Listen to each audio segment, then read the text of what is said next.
what has been the most innovative technology that you have come across recently in, whether it's on the content platform side or something that you've used for Odin? You know, I still think the heart of any brand is sort of that person on the sales floor that is the face of your brand to that consumer in that moment.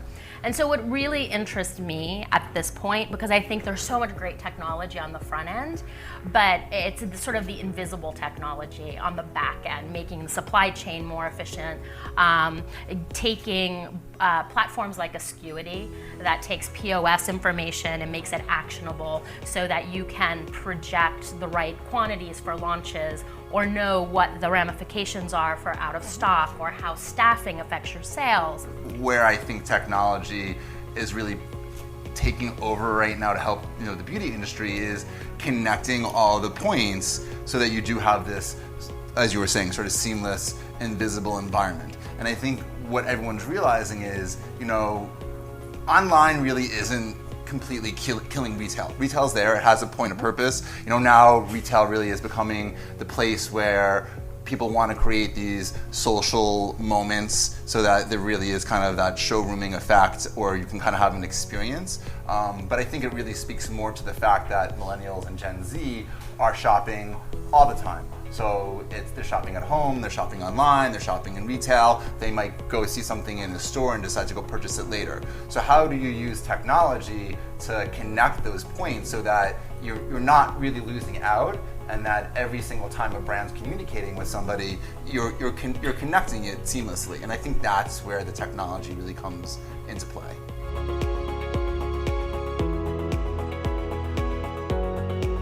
But the future for me is really machine learning and artificial intelligence, and how through these predictive or machine learning technologies, you're going to either have product recommendations or you're going to have the computer being able to help diagnose and solve real solutions. And then the third piece I would say is how live stream and video is going to be evolving from more than just social media to really be creating this environment where people will be able to have almost we're doing this now, but live stream with an advisor or a beauty advisor one-on-one, where you can almost have expert consultation one-on-one anywhere you go. As we think about how brands are using AI, AR, VR, all of this technology out there, Amanda, what is a brand outside of Supergoop that you have seen do it well, and what about that particular campaign or about that brand have you found really interesting? The brands that I think are doing something really interesting in the beauty space is something that's been talked about for a long time, which is this idea of customization. And I think some of these brands like a Curology and things like that are actually kind of coming out with product that is customized. I think that's a really interesting, it's always, I've been at the beauty thing for a long time, and we've talked about this for a really long time, and the question of like, how do you scale it, how do you do it, how do you make it real versus something that's kind of custom but not totally, is sort of more marketing versus reality. To me, that's the place where data plus being able to interact with somebody one-on-one plus all these other technologies can really come and create a product experience that's really differentiated and truly serves the needs of the consumer.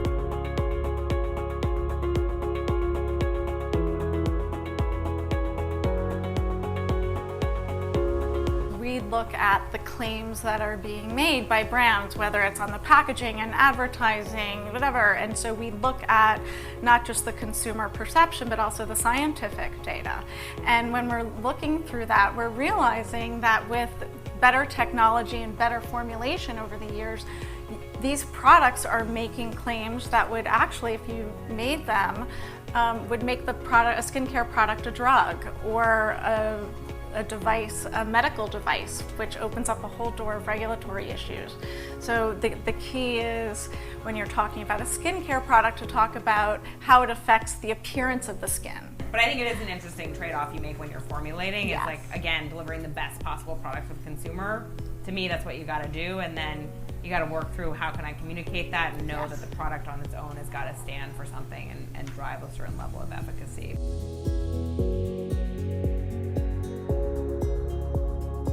I think when technology works, it's integrated into a business to either inform decisions, add efficiency. But when people sort of chase technology as sort of, this brand is using that tool, I need to use it, it's like you need to take a step back, figure out what your business needs. Like, they should be tools that augment your business, not like fix a problem. I think when it comes to authenticity and making technology decisions, it's, what technology decisions make sense for your brand, not what your competitors are doing, not because it's sort of the newest launch, but like, what makes your brand tick, and what is the technology portfolio, if you will, that makes sense for you. As a brand, when you think about technology, right, and making sure you're not using technology for the sake of using technology, as Adam mentioned, or you're not just doing something because you feel like you need to do something. As a brand, how do you think about the guardrails? How do you think about what technologies are right for you and what technologies maybe aren't the right fit for your brand or your product or your consumer group? Things that we think about from a technology point of view are, certainly, can I read my UV exposure in some way? And there's a lot of technology that's happening in that space that for us is really interesting, but I think we're also looking for what is consumer compliance and actual use rates going to be on that, because that I think can be an example of technology for technology's sake. But if a consumer's not really going to wear the device or use the camera or that's not really going to change behavior. So that's a little bit about how we think about it, but I do think that that's something that any brand can use, and I think every brand has a story and every brand has a reason for being. As a leader, as you think about those new types of roles that are being created by these technologies, or where the industry is going, what are the types of people that you're hiring or that you're looking at or you're looking to learn from as the world changes? I think adaptability and willingness to change are, to me, the most important qualities, that no matter what your job is, it's going to change within the next few months probably. And so I think hiring people who thrive on that and are excited by that and are motivated by that, to me, has been the biggest kind of make it or break it of our organization. But I think it probably applies much more broadly than that. And I think that not being overly specialized in one thing, but being savvy in something, but also sort of easy and willing to change, I think is really important. Every day that I wake up, I feel like the scope of my job and the scope of the job that I'm asking for the people that work with me to do is changing based on the new things that we're launching. And so it isn't like you need somebody who can be nimble and who can still be passionate, but then is able to sort of kind of move from one project to the other. I don't find that jobs and job roles are as siloed as they probably were when I was coming up in the marketing department.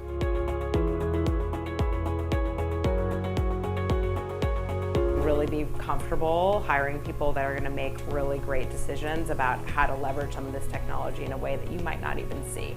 And being comfortable with what that means as a leader, being comfortable testing and learning and iterating and messing some stuff up and moving on, and that uncertainty is it's a different kind of leadership challenge, because I think that you have to be okay not knowing all the answers, and having your team still really respect and want to follow you at the same time. I'll teach you everything that I know, but you also have to teach me everything you know. I think it's a sort of a very different dynamic. Where do you think beauty and technology goes from here? What's the future? What do you see happening next, or what do you think would happen, or what would you like to see happen that would be helpful for you as a brand or a technology company? I'm fascinated to see sort of the evolution of voice.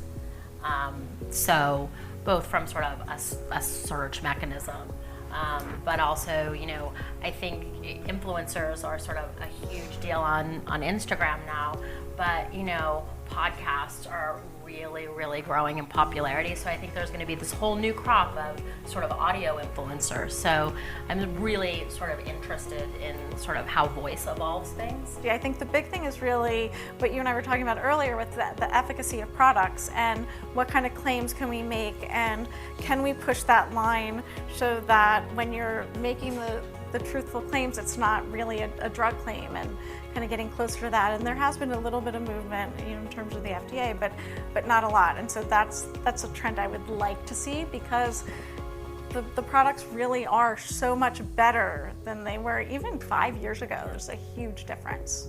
I think people think things are personal now, but they're going to get even more specific to each one of us about like what's the right product for us based on a plethora of criteria that probably is going to be driven by artificial intelligence or machine learning. And then I think then the balance of that too is that it's not going to all be computers. It's going to be, how do you get that human effect in there? So how do you use technology and still have a two-way, personal interaction? And so I think, the very thing that most people are seeing on their mobile devices, with FaceTime and two-way video chat, the idea that you can use that for beauty education, being able to talk to a beauty advisor virtually, and then get things customized specifically for you. You're just going to see that kind of the hyper extension of that. To me, the next big thing in beauty is clean. I think that we've seen it happen in food. I think we're going to see it happen in beauty, and I think it has to happen. I think it's our responsibility as people who are making product to make product that has the right ingredients in it. And I do think it's going to be a huge reckoning, because it's very hard to go back and reformulate everything if you've been doing things a certain way. But I'm excited to see, because I think it's a great thing for the consumer. If you're a clean brand, sustainability kind of goes hand in hand, and it's really tough. But it seems to be happening now, where there are sort of cost-effective solutions that are biodegradable, or just things that haven't existed. So I think we're going to see sort of the innovation in packaging. Great point. We're looking a lot into that as well. Thank you all for being here. Let's give our panelists a big hand of applause.